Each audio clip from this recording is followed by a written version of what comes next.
Hello. So we heard today some, dystopian stories. Robots and AIs may take our place, and some news about sustainability and energy and potentially bleak future. But I come now bearing some good news. So I hope this will help cheer your afternoon up. So my name is Hanna Kreitem, as Tim introduced me, and I work with the Internet Society. The Internet Society is a global charitable organization. We have one thing in our heart. We believe that the Internet is for everyone. The Internet is for all.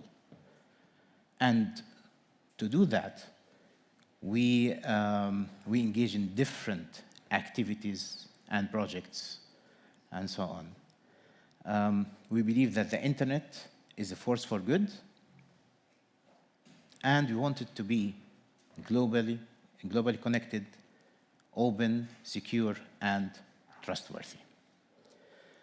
To achieve this, we engaged between 2019 and 2024, for example, with over 200 locations worldwide, territories and countries.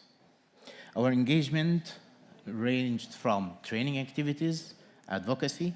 We helped communities build their own networks through the community networks. We helped IXPs, something you are familiar with, and also we supported technical communities. Our engagement was direct, and through these years, we helped 85 community networks across the globe. For those who don't know, community network is a network owned and usually built by a local community where there is little or no access to the internet. And thus, we are expanding the internet in that way. That's what we do through the community networks. We also worked with 56 internet exchange points around the world. And, well, internet exchange points, what they do, at the essence, they enhance the internet, basically. They increase the peering efficiency. They allow us to provide better internet for people around the globe. So we're expanding the internet. We are also helping in making it better as a service. We have also worked with 45 different technical communities. We supported some smaller events where a group of similar-minded people in a remote area who thought, well, perhaps we can create a technical community to share our knowledge and discuss what we can do in our local area, or local market, to some of the larger technical community engagements around the globe. But yeah, you will see there are a lot of numbers here, money, but it's not all what we do. We don't just give money. Our engagement goes deeper than that. We start by promoting better regulations around peering and around the internet in general. We help in developing the capacities, technical capacities of different people around the globe. And this technical capacity can be from introduction to the internet, digital privacy, and so on, to networking, peering. So yeah, it's a wide range of trainings that are available. And we have a group of technical experts that are available to work with different communities around the globe to provide advice and hand-holding where needed. So for example, if any of the projects that I mentioned before, we thought that, well, that group needs a little bit more of hand-holding in order to achieve the impact needed, we will assign someone to work with them. And we also sit at a very privileged location. where we have access to very wide community. And we don't just keep it for us. We share it with our partners and with the people we work with. So we provide them access to the larger community. And that's why I always say that collaboration is the cornerstone of all of our work. If we looked at the organization, the Internet Society as an organization, and the Internet Foundation as an organization, it's not a huge organization. But we have a much larger footprint than what we are. We have 140,000 individual members, or members, around the globe. We have around 130 different chapters and special interest groups. And we also enjoy the support of 78 organizational members. Organizational members are companies and organizations that believe in our mission and do support our work in a continuous manner. So it's not a small sponsorship for a project or so on, no. They engage with us as organizational members. And the chances are, I would imagine there are few also chapter members here. Can we see if we have any chapter members? Yeah, 1, 2, 3. So yeah, that is our reach. Now, in the last 5 years, we worked, it's not working? Okay, yeah. So the clicker is not working. In the last 5 years, we focused on establishing a series of meaningful partnerships around enhancing the peering ecosystem around the globe. We worked with a lot of partners, including AMS-IX, our host for today, ICANN, META, Equinix, and many others. These partnerships were built around the idea of allowing us as an internet society to sit in the middle between these organizations and the communities where impact is needed towards a better internet. And this partnership allowed us to even expand that impact. With AMS-IX, for example, we've been running a partnership for a little bit over a year, and that partnership allowed us to support West Africa Peering Forum, Africa Peering and Interconnection Forum, and fellowships, as well as roadshows. Within this partnership, we were able to train 775 individuals with peering-related skills. We also worked with people across 40 countries to strengthen the peering ecosystem. And through all these events and activities, we engaged with 366 networks or autonomous system networks.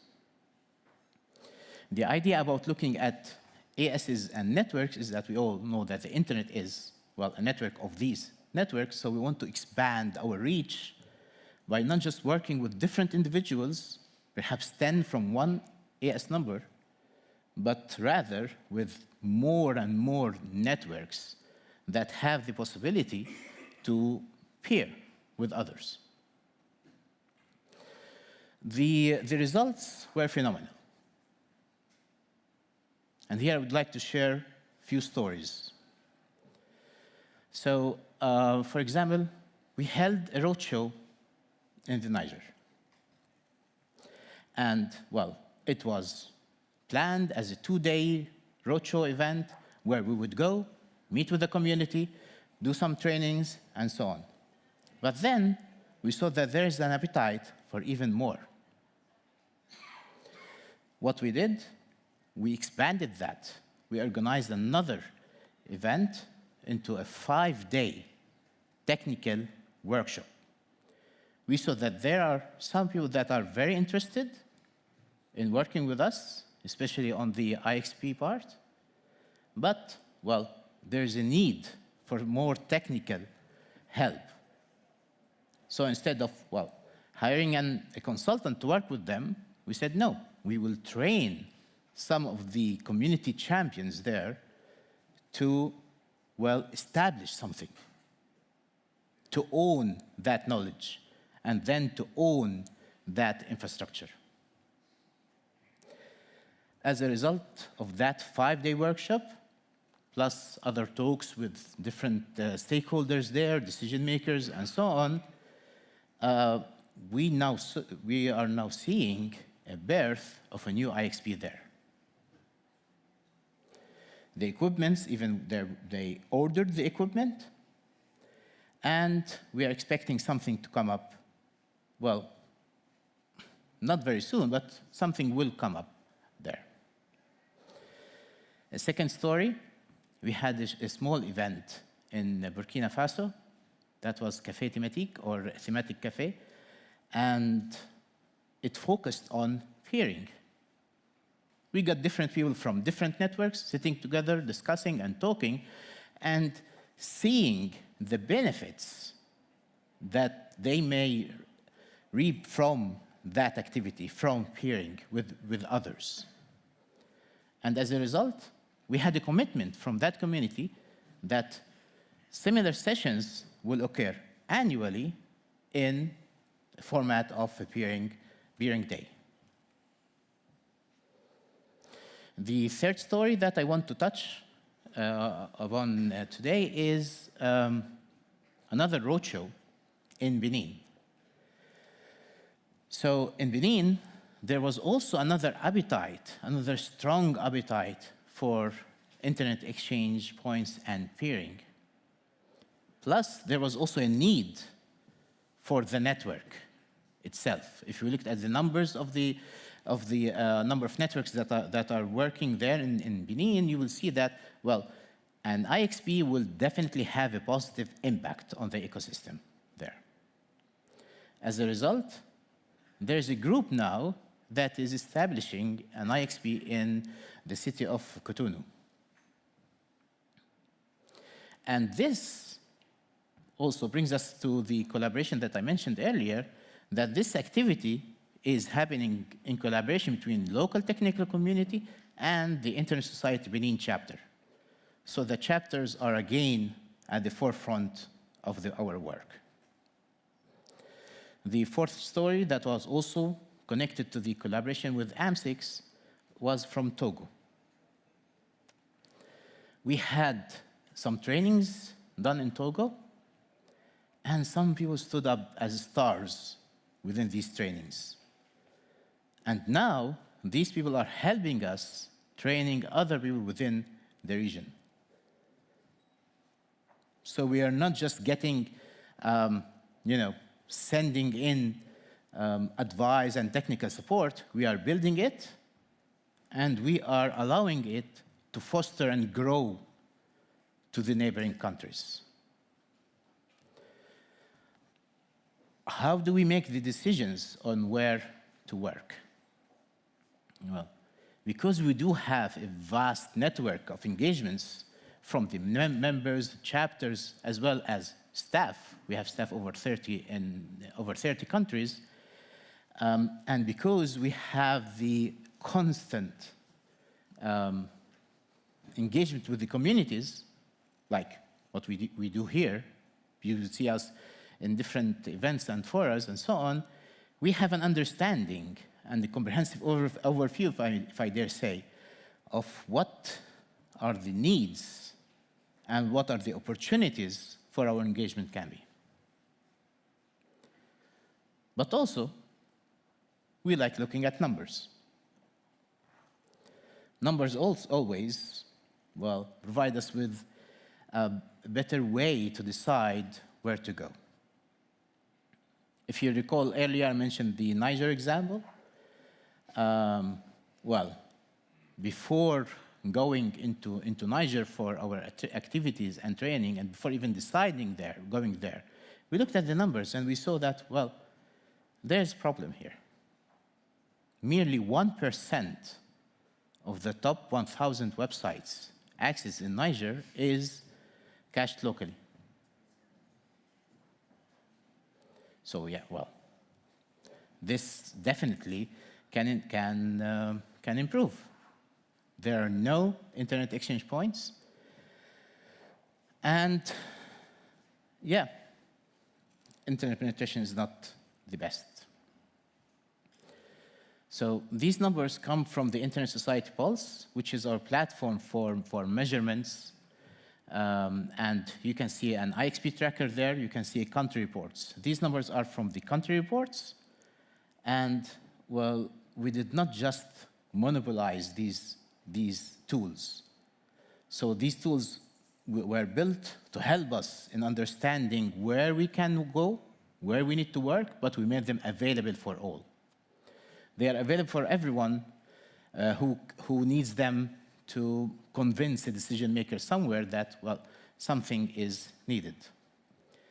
And this brings me to where we are going next. Well, to understand where to go next, we need to see what learnings we faced over the time. The first one, which was a challenge, time. So I understand that tomorrow we will learn more about time, but time is also a challenge here. We started looking at time as an investment because, well, it takes years to build a peering ecosystem somewhere. We cannot just send out money or send out equipment somewhere and say, okay, here's the equipment, just plug it in, you get an internet exchange point. We need to build the community around that internet exchange point. We need to provide ways for technical communities to thrive, to share knowledge. So we see time as a long-term investment. The second challenge was, well, finding and working with leadership. We had to find ways to find who can be a community leader. And we found that one challenge is that we needed people who are stronger, more influential within a community to actually champion any change on policies. We don't have the leverage of other organizations that may have on governmental policies. We cannot dictate policies, but we can empower people to try to shape the local policies. The third aspect is that, well, we found that Zoom is not enough. We found that we needed to be there. We needed to have direct engagement with the people there. We need to listen to what they say, and sometimes even to listen to what they do not say. For example, there were some discussions where we were speaking with people, and, well, whenever we touched on an issue with an incumbent, there would be silence. So that led us that there's a certain hegemony from the incumbent on the other networks, and we needed to work on that. We need to address that issue before we can create a thriving peering ecosystem.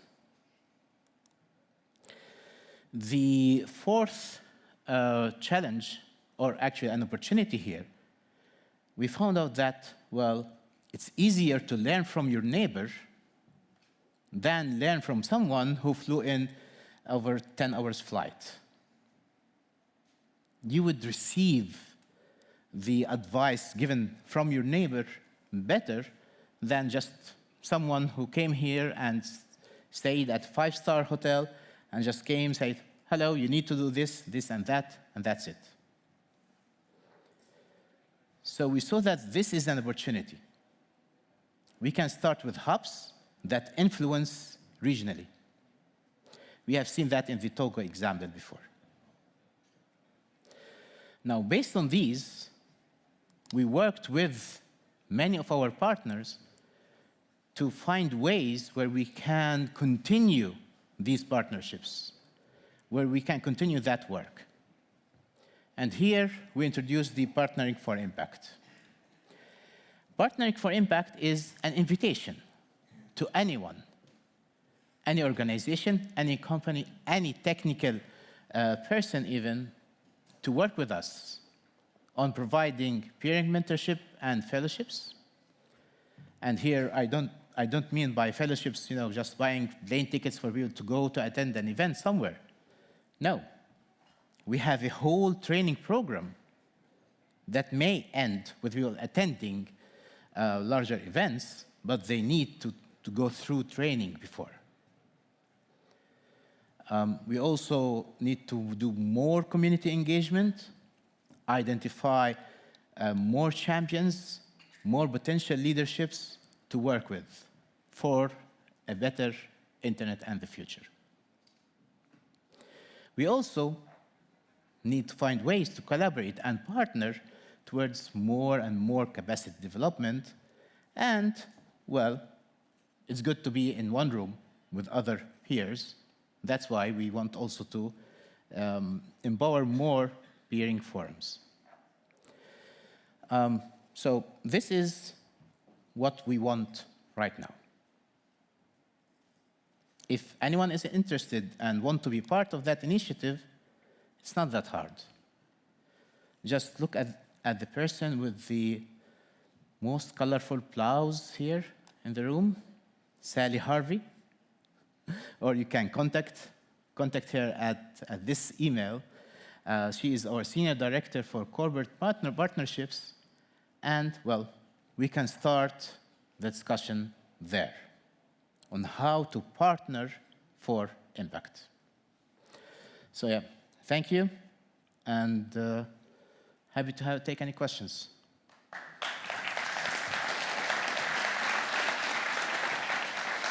Thank you, Hanna. I just checked the phone. There are no questions online. Okay. I don't know if there are questions in the audience with hands. And I always need to do this. Thank you for the light. I got some light. We have a question. Yeah, there's the microphone. Oh. Hello, yes, yeah, Filiz Yılmaz. Thank you for this presentation. One question is, working from the bottom up, creating the capacity through trainings is one thing, but also another approach could be top down. Yes. Can you tell a bit about your relation and conversations with the regulators and more policymakers who can also be influential for impact? Yeah. Yes, so thank you for this. This is a great question, and and something that I wish I had the chance to touch upon during the presentation. So we basically go through two ways. One is what I mentioned through the presentation, which is empowering local champions to advocate for change, bottom up. But we also have around the globe people who are in charge of communicating with governments and decision makers. For example, we have a vice president in the Middle East who is in charge of trying to advocate for better policies with governments. Same with in LAC, and yeah, so we have a track for that, for advocacy. We have people working in Brussels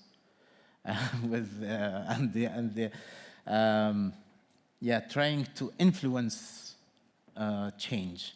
But we are not a lobby at the end. So we try to advocate as much as we can. We try to contribute to any cause and so on. I hope I answered your question. Okay, thank you very much. I see we're almost out of time. If somebody has a short question still? No? Well, for me personally, I thought it was very insightful. I haven't had much dealings with the Internet Society, so I like the way you structured it and with the local hubs and stuff. Hanna, thank you very much. Thank you, Tim. Yeah, pleasure to have you here. Ladies and gentlemen, Hanna Kreitem.